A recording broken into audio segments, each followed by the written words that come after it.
വേടന് തുടർച്ചയായ പല റേപ്പ് കേസിലും പ്രതിയായി അയാൾ റിമാൻഡിലേക്ക് പോകും.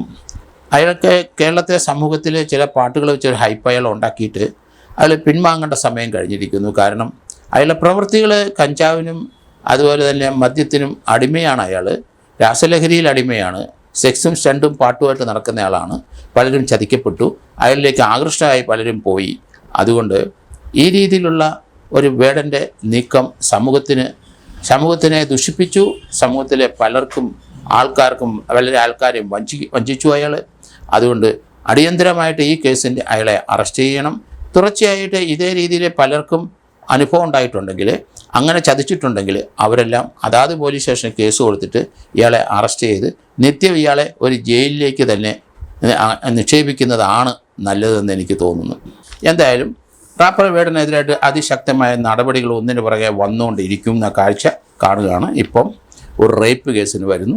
ഇനി മറ്റൊരു സ്ത്രീ വിവാഹം കഴിച്ചു കൊള്ളാമെന്ന് പറഞ്ഞ് ഈ കാലഘട്ടത്തിൽ അവരും ഫേസ്ബുക്കിൽ എവിടെയോ എഴുതിയത് കണ്ടപ്പോഴാണ് കോട്ടയംകാരിയായ ഡോക്ടർ ഇയാൾക്കെതിരായിട്ട് കേസിന് പോയത്. എന്തായാലും തൃക്കാക്കര പോലീസ് കേസ് എടുത്തു. കേസുമായിട്ട് മുന്നോട്ട് പോകും. റാപ്പർ വേടനെ ഈ കേസിൽ അറസ്റ്റ് ചെയ്യേണ്ടി വരും. അറസ്റ്റ് ചെയ്ത് കഴിഞ്ഞാൽ റിമാൻഡിലോട്ട് പോകും. കോടതിയിൽ നിന്ന് ജാമ്യം തേടേണ്ടി വരും. സെഷൻസ് കോടതി ജാമ്യം കിട്ടിയില്ലെങ്കിൽ ഹൈക്കോടതിയിലുമൊക്കെ അയാൾ പോയി വേണം ജാമ്യം എടുക്കേണ്ടി വരും. അതുകൊണ്ട് ഇനിയുള്ള കാലഘട്ടം തീർച്ചയായിട്ടും റാപ്പർ വേടനും വേടൻ്റെ സഹപ്രവർത്തകർക്കും വളരെ മോശമായ കാലഘട്ടത്തിലേക്ക് വന്നുകൊണ്ടിരിക്കുന്നു എന്നാണ് ഞാൻ കാണുന്നത്. ഇപ്പോൾ ഇത്രയും ലേറ്റായിട്ട് കേസ് കൊടുക്കാൻ കാരണം റാപ്പർ വേടൻ മറ്റൊരു പെൺകുട്ടിയെ പീഡിപ്പിച്ചു എന്ന് അവർ അടുത്ത ദിവസം അവരുടെ ഒരു പോസ്റ്റിനകത്ത് കണ്ടു. അതോടുകൂടിയാണ് റാപ്പറിന് പല സ്ത്രീകൾക്കുമായിട്ട് ബന്ധമുണ്ടെന്ന് തോന്നി. തന്നെ പീഡിപ്പിച്ച് തന്നെ ബലാത്സംഗം ചെയ്തത് താൻ അയാൾ വിവാഹം കഴിക്കും എന്നുള്ള പ്രതീക്ഷയിലായിരുന്നു.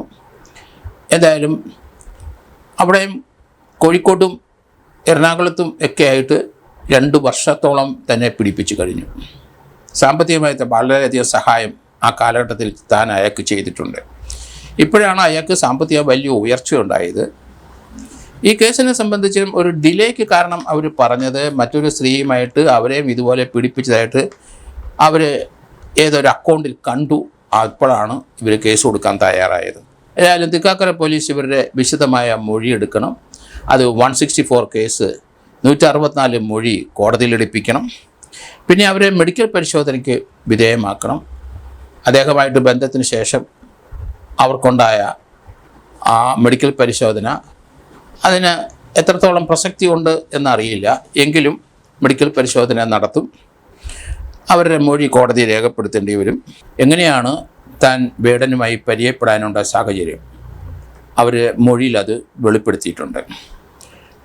വേടൻ എന്ന താരം ഇൻസ്റ്റഗ്രാമിൽ പങ്കുവച്ച പാട്ടുകളും ഇൻ്റർവ്യൂകളും തന്നെ ആകർഷമാക്കി എന്ന് ആ ഡോക്ടറായ പെൺകുട്ടി പറയുന്നു. അങ്ങനെ ഒരു ഫോൺ മെസ്സേജ് അയച്ചു. അയാൾ തിരിച്ചു പ്രതികരിച്ചു. അതിനുശേഷം ഇവർ തമ്മിൽ മൊബൈൽ ഫോൺ നമ്പർ കൈമാറി. അപ്പോൾ അയാൾ പറഞ്ഞു തനിക്ക് ഡോക്ടറെ കല്യാണം കഴിക്കാൻ താല്പര്യമുണ്ട് എന്നൊക്കെ പറഞ്ഞു. ഏതായാലും തമ്മിൽ കണ്ടിട്ടില്ല അതുവരെ. അങ്ങോട്ടും ഇങ്ങോട്ടും സംസാരം കൂടി, മെസ്സേജുകൾ അയച്ചു. അപ്പം അതിൽ ഫേസ്ബുക്കിലിട്ട ചില പോസ്റ്റിനെ പറ്റി അല്പം സംസാരിക്കാനുണ്ട് എന്ന് വേടൻ ഡോക്ടറെ അടുത്ത് പറഞ്ഞു. ഡോക്ടർ എറണാകുളത്തെ ഫ്ലാറ്റിലാണ്, അവിടെ വരാനായിട്ട് പറഞ്ഞു. അതേപ്പറ്റി സംസാരിക്കാം. അതേപ്പറ്റി ഫ്ലാറ്റിലിരുന്ന് രണ്ടുപേരും ദീർഘമായി സംസാരിച്ചു. അതിനിടയ്ക്ക് താനൊന്ന് ചുംബിച്ചോട്ടെ എന്ന് ഡോക്ടറെ അടുത്ത് ചോദിച്ചു. അതിന് തടസ്സമില്ല എന്ന് ഡോക്ടർ വേടനോട് മറുപടി പറഞ്ഞു. അതിനുശേഷം ചുംബനം കഴിഞ്ഞപ്പോൾ അവിടെ തന്നെ ബലമായിട്ട് അവിടെ ബെഡിൽ കിടത്തി റേപ്പ് ചെയ്തു എന്നാണ് ഡോക്ടർ പറയുന്നത്. അതോടുകൂടി വേടൻ പറഞ്ഞു, ഡോക്ടർ പേടിക്കണ്ട, താനെ ഡോക്ടറെ കല്യാണം കഴിച്ചോളാം, വിവാഹം കഴിച്ചോളാം വാക്ക് കൊടുത്തു. ആ വാക്കോടുകൂടി ഡോക്ടർക്ക് ഇഷ്ടമായ വേടനെ എടുത്ത് ആ ഫ്ലാറ്റിൽ 3-4 ദിവസം താമസിച്ച ശേഷമാണ് വേടൻ അവിടുന്ന് പോകുന്നത്.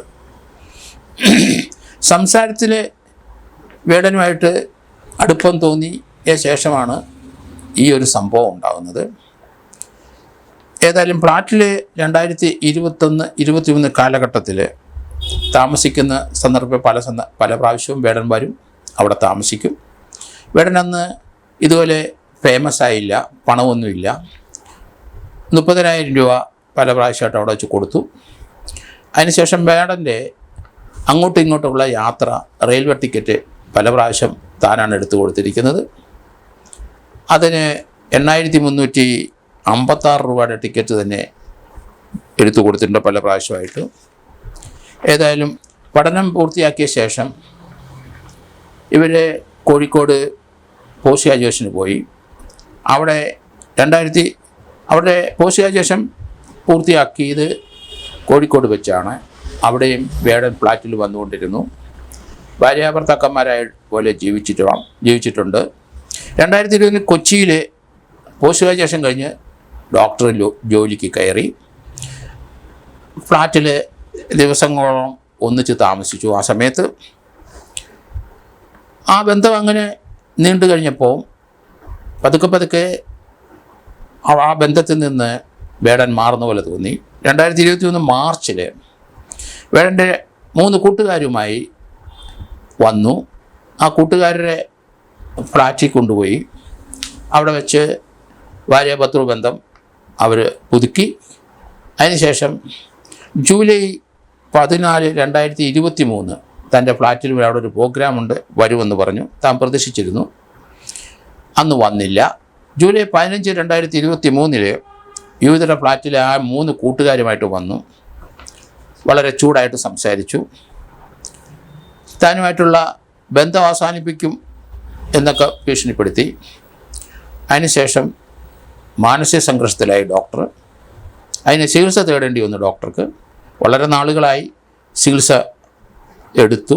കാരണം തന്നെ വിവാഹം കഴിക്കും അയാളിലേക്ക് ആകർഷകയായ തനിക്ക് അയാളുമായിട്ടുള്ള ജീവിതം പങ്കുവെച്ച് ജീവിക്കാൻ കഴിയുള്ളൂ. അങ്ങനെ ഒരു ബന്ധമാണ് രണ്ടുപേരും തമ്മിലുണ്ടായിരുന്നത്. അതുകൊണ്ട് അയാൾ തന്നെ ഉപേക്ഷിച്ച് പോയി എന്ന് തോന്നിയപ്പം തനിക്ക് വലിയ ഷോക്കുണ്ടായി. തനിക്ക് മാനസിക സംഘർഷം ഉണ്ടായി. വളരെ ദീർഘമായ ചികിത്സയ്ക്ക് വിധേയമാക്കി പോസ്റ്റ് ഗ്രാജുവേറ്റായ ഈ ഡോക്ടർ. അതിനുശേഷം ആണ് ഒരു ഫേസ്ബുക്കിൽ മറ്റൊരു സ്ത്രീയുമായിട്ട് ഇതേ രീതിയിൽ ഇയാൾ ബന്ധപ്പെടുന്നതും അവരുമായിട്ട് ജീവിതം പങ്കുവെച്ചതുമൊക്കെ കണ്ടു. അതോടുകൂടി ഇവർക്ക് മനസ്സിലായി ഇനി അയാളുമായിട്ടൊരു ബന്ധം ഉണ്ടാവില്ല, അയാൾ തന്നെ ചതിച്ചു എന്ന് മനസ്സിലായി. അയാൾ തന്നെ വിവാഹം കഴിക്കാം എന്ന് കരുതിക്കൊണ്ട് തന്നെയാണ് അയാളുമായിട്ട് ഒന്നിച്ച് താമസിച്ചത്. പക്ഷേ അയാളെ ആദ്യത്തെ പ്രവൃത്തി അതൊരു റേപ്പായിരുന്നു. കാരണം അയാൾ ആദ്യമായിട്ട് വന്നു കഴിഞ്ഞപ്പം തൻ്റെ ഫ്ലാറ്റിൽ അങ്ങനെ ഒരു ബന്ധം ഉണ്ടാകേണ്ടി വന്ന് അത് ബലം പ്രയോഗിച്ച് അയാൾ തന്നെ റേപ്പ് ചെയ്തു. അതോടുകൂടിയാണ് അയാൾ മനസ്സ് മാറിയിട്ട് താൻ കല്യാണം കഴിച്ചുകൊള്ളാം എന്ന് വാക്ക് കൊടുത്തു. ആ ബന്ധം തുടർന്ന് 3-4 വർഷം 2021 മുതൽ 2023 വരെ പകുതിയോളം വന്നു കഴിഞ്ഞ ശേഷമാണ് ബന്ധം അറ്റുപോയത്. അപ്പോൾ 2020 ശേഷം ഇപ്പോൾ 2 വർഷത്തെ ഡിലേ ഈ കേസിനുണ്ട്. FIR Thrikkakara police case register ചെയ്തെങ്കിലും 2 വർഷത്തെ ഗ്യാപ്പ് ശേഷമാണ്. താൻ മാനസിക ചികിത്സയിലായിരുന്നു. അതിനുശേഷം തനിക്കൊരു നോർമൽ ആകുന്നിടം വരെ താൻ വെയിറ്റ് ചെയ്തു. അതിനുശേഷമാണ് തനിക്ക് മനസ്സിലായത് താൻ ചതിക്കപ്പെട്ടു, തന്നെ അയാൾ മനഃപൂർവ്വം റേപ്പ് ചെയ്തു. അങ്ങനെയുള്ള കാര്യങ്ങൾ ബോധവരായപ്പോഴാണ് താൻ പരാതി കൊടുക്കാൻ കാരണം. പരാതി കൊടുക്കാനായിട്ട് ഡിലേ വരാനുള്ള കാരണം തൻ്റെ മാനസിക സംഘർഷം തന്നെയാണ്. അതെങ്ങനെയെങ്കിലും പ്രശ്നം തീരും. കാരണം നാണക്കേടും മാനക്കേടും ഉണ്ടാവും. അത് ഇപ്പോഴേ തനിക്ക് അനാഥമായി താൻ പ്രതീക്ഷിച്ച ആ ആളെ ഒപ്പം ജീവിക്കാൻ കഴിയുന്നില്ല. അതുകൊണ്ടാണ് അയാളും ഇതേ രീതി പല സ്ത്രീകളെയും വഞ്ചിച്ചു എന്ന് മനസ്സിലാക്കുന്നുണ്ട്. അതുകൊണ്ട് ആണ് ഈ കേസ് കൊടുക്കുന്നവർ ആ കേസിൻ്റെ മൊഴി തന്നെ പറയുന്നതായിട്ട് കാണുന്നത്.